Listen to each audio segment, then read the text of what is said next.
நம்ம ஊரில் வந்து பார்த்திங்கன்னா கோயில் ஃபெஸ்டிவல், புதன்கிழமை வந்து பொங்கல்.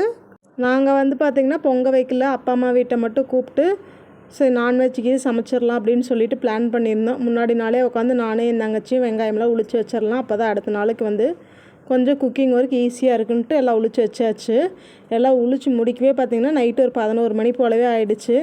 அதுக்கப்புறம் எங்கே போய் சமைக்கிறதுன்ட்டு நைட் டிஃபனு கடையிலேயே வாங்கியாச்சு. காலையில் டிஃபன் வந்து பார்த்திங்கன்னா இட்லியும் குடல் குழம்பும் தான் வந்து வச்சுருந்தோம். கூடவே ரத்த பொரியலும் வந்து செஞ்சுருந்தோம். குக் பண்ணுறதெல்லாம் வீடியோ எடுக்கலான்னு பார்த்தா எங்கே டைமே இல்லை. அரிபரியாக வந்து குக் பண்ண வேண்டியதாக இருந்துச்சு. ஏன்னா தங்கச்சிக்கும் வந்து கடையில் லீவ் கொடுக்கல. எல்லாம் ஏப்ரல் 1 அப்படிங்கிறனால இல்லை புது கணக்கு போகிறனால யாருக்குமே வந்து லீவ் கொடுக்கல.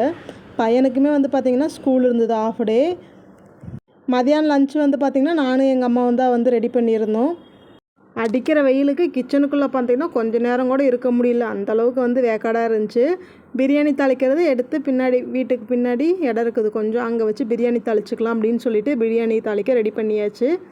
பிரியாணி தாளிக்கிறப்ப ஹஸ்பண்ட் வந்துட்டார், அவர் கொஞ்சம் வந்து ஹெல்ப் பண்ணார்.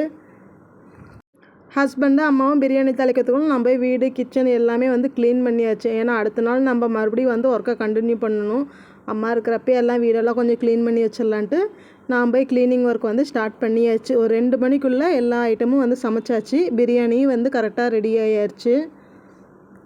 பெருசாக யாரையும் இன்வைட் பண்ணல. என்னோடய அம்மா அப்பா, ஹஸ்பண்டோட அம்மா அப்பா இவங்க மட்டும்தான் வந்து வந்திருந்தாங்க. வாங்க என்னென்ன ஐட்டம் வந்து பண்ணியிருக்கிறேன்னு பார்க்கலாம்.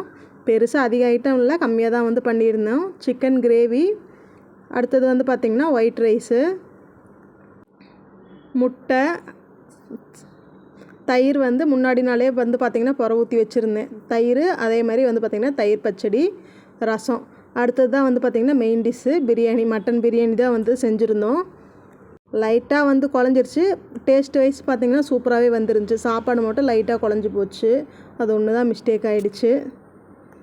எல்லாம் சமைச்சு முடிக்கவும் கரெக்டாக எங்கள் அப்பா என் தங்கச்சி எல்லாருமே வேலை முடிஞ்சு வரவுமே கரெக்டாக இருந்துச்சு. 2:30 மணிக்குள்ளே ஷார்ப்பாக குக்கிங் ஒர்க் எல்லாமே கம்ப்ளீட் ஆகிடுச்சு. எல்லோரும் வந்ததுக்கப்புறம் ஃபஸ்ட்டு அவங்க எல்லாத்தையும் உட்கார வச்சு சாப்பாடு போட்டாச்சு. நானும் குளிச்சுட்டு வந்து ஃப்ரெஷ்ஷாக சாப்பிட்டாச்சு. இன்றைக்கி இந்த டே இப்படி தான் போச்சு. எப்படி இருக்குன்னு சொல்லிவிட்டு கமெண்ட் பண்ணுங்கள். பாய்.